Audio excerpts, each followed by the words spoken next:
Now, week one of the ongoing climate change conference, COP27, has ended in Sharm El Sheikh in Egypt, with over 50,000 participants get a one-day rest today before the start of the second and more political week of the discussions.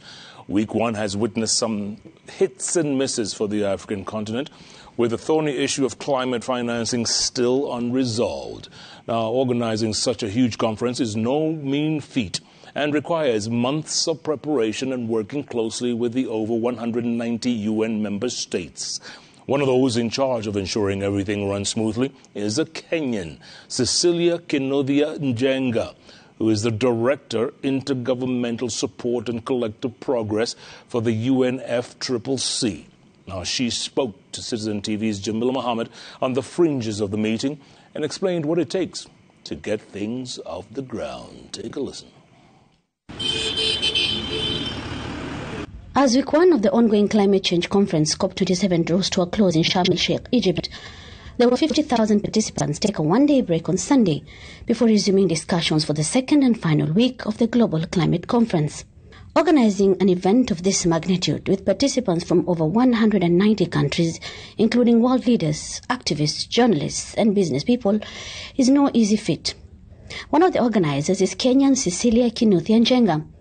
She is the Director, Intergovernmental Support and Collective Progress for UNFCCC, the body that organizes this annual conference. In short, she's a big deal here in the organization of this African COP. Cecilia takes a few minutes out of her busy day to speak to us.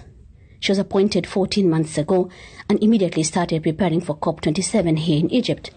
I have now found myself leading and directing the work of the governing bodies and the subsidiary bodies, really the entire negotiation process of the climate arena.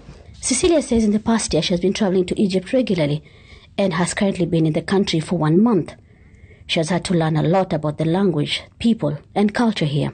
I do have an embedded person that is from this country, from Egypt, and therefore he's been extremely helpful in helping us not only learn how to work with the country, but understand the culture, understand the different way that the Egyptians do their thing.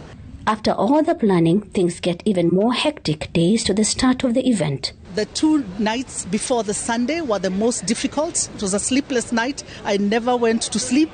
And because we were waiting to see the different negotiating groups coming to an agreement. And as you can imagine, having an agenda that satisfies 197 parties is not an easy job.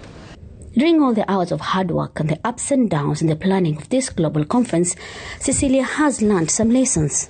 Getting onto this job, I didn't know how emotionally, energy usurping it was. But there it is, and this is how negotiations are all about. She says the first week of talks has had some hits and misses too. So progress has been made.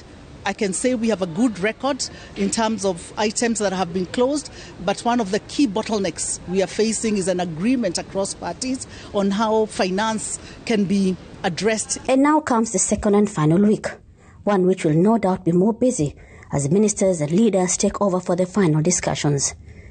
And as Cecilia walks back to her office and to the work that has piled up in her brief absence, she believes that goodwill, cooperation and genuine concern about the effects of climate change is the key to finding solutions to the challenges facing humanity.